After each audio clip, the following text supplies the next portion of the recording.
New Haven has one of the highest rates of asthma in the state of Connecticut.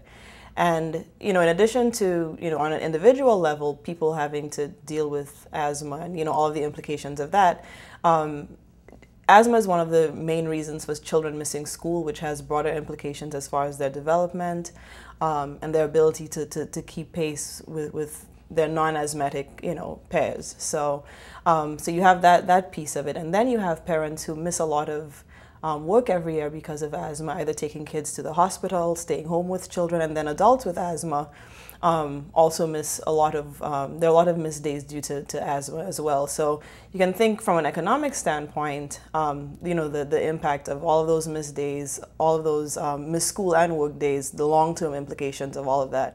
So a healthier New Haven is a New Haven where people are able to, breathe more easily. People have more control over the environments in which they live, and so aren't affected by the things that trigger their asthma. It's a place where, there's less pollution. There's, everyone can breathe more healthily, and people aren't having to have their quality of life compromised because of the illness. It's very difficult to tell someone how to prioritize their health, and so, even with asthma, what I may think, are the most obvious ways that you should, control your illness, or, even somebody who has a very difficult case of asthma to manage, you'd think, well, these are the obvious things that you should do to improve your quality of life. But people have other priorities. People are facing, violence in their neighborhoods. People are facing, issues of unemployment. There are a lot of other stresses that allow people to not place the priority on their health that they should.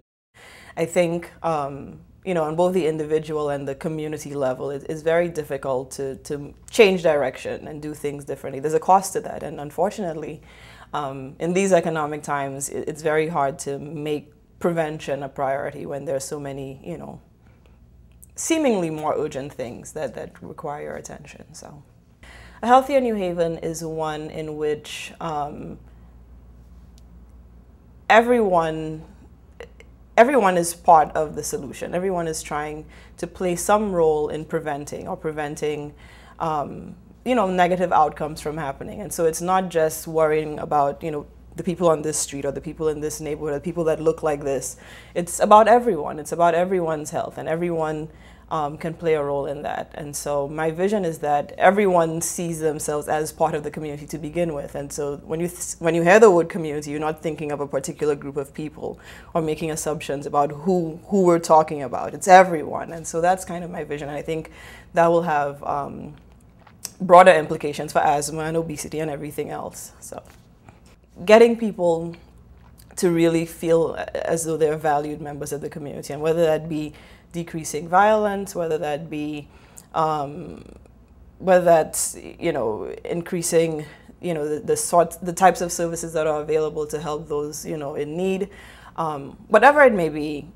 I think there's a need for people to feel that they're valued members of the community, and that they really belong to the community. There are a lot of people who kind of transition in and out of New Haven.